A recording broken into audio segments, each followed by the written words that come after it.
So this week Shane Dawson came out with a new video called The Lawsuit of Shane Dawson. This was on the trending page when I was scripting this and had a look.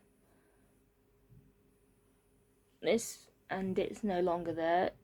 Video at the time of making my notes, 3 million views, and I'll check and see how many more views it's gained. Not sure if it's gained any.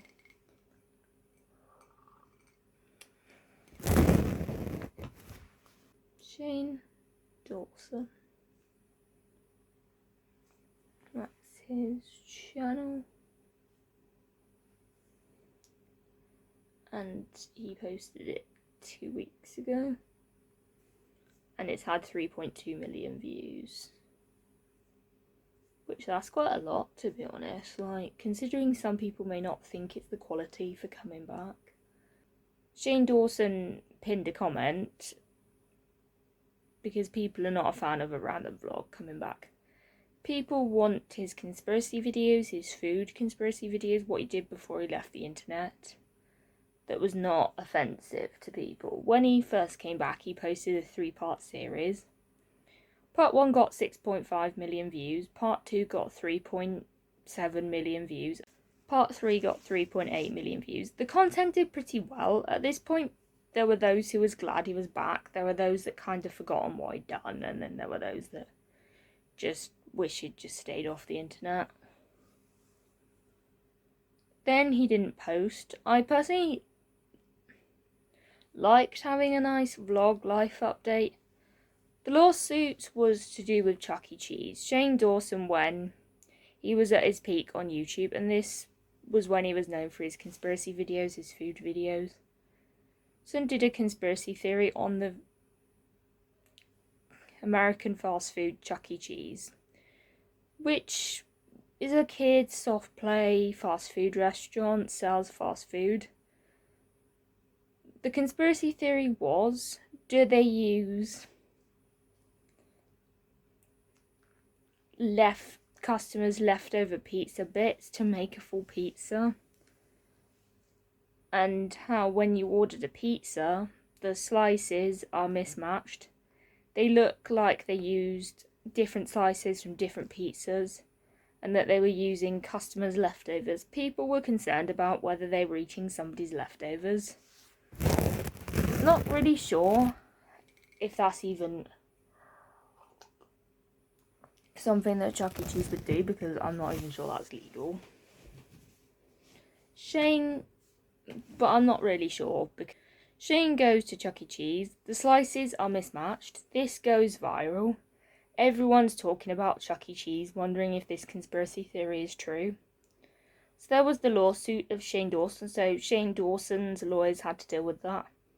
What happened during the video was Shane Dawson went to Chuck E. Cheese and got a Chuck E. Cheese pizza. Chuck E. Cheese asked Shane to stop talking about it. They say it's not true, the conspiracy theory. What the spokesperson said was they're freshly made in store. That's why there's not unison.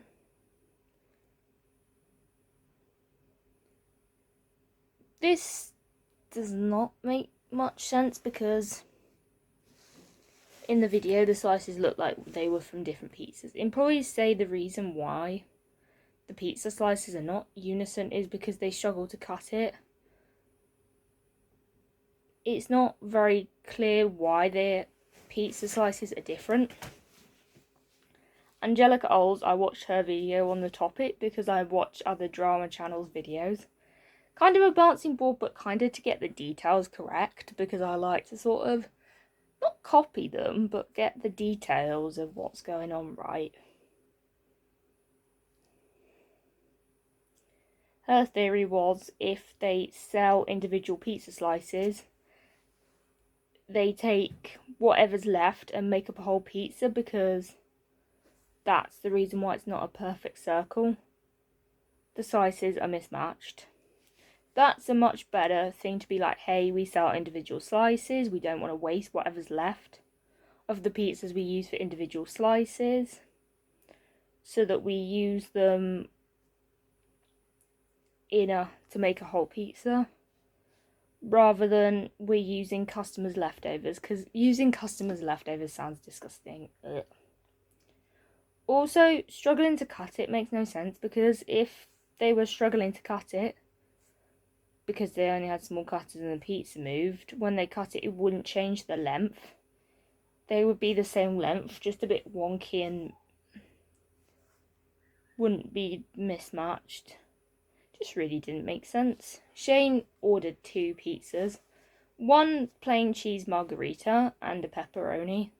They look mismatched, but they don't look unappealing. Shane, in terms of growth, is being more cautious and being more careful of how he says things and making sure he says things in a way that's understood. In explaining the situation, talks about Emma Chamberlain, and he says she's not endorsing this video because if they didn't, everyone would reach out to Emma saying, why are you sending them coffee and free stuff, and why are you friends with Shane and Ryland? Why are you endorsing their video? And she would have to publicly discuss it. So Shane and Ryland were just covering their backs. Shane Dawson the past 2 years has been involved in a lot of scandals, and it's been crazy on and off YouTube. He's been involved in some scandals, which does make it hard for YouTubers to support him, because YouTubers that support him get so much hate. People get hate at being like, why are you supporting them? Behind the scenes, Shane has been trying to plan the wedding, but is finding it hard to find people to invite because YouTubers feel like they just cannot support them. There's no way they can support them. It's kind of crazy, the effect of the scandals. Him being in the beauty community, coming out with a palette, and then leaving the beauty community, saying things about the beauty community. Thing with his cat. He had a podcast called Shane and Friends, and that had so much drama. Podcast just had a lot of drama. Ryland had a podcast with a whole lot of drama with Trisha and that.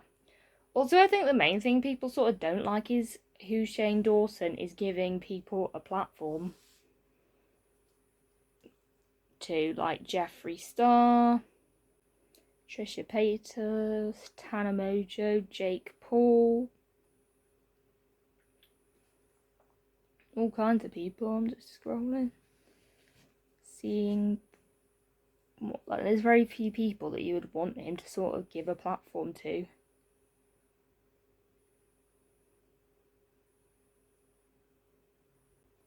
So that's kind of it. So I hope you enjoyed this video. Don't forget to like, comment, subscribe, and I will see you in another video. Bye.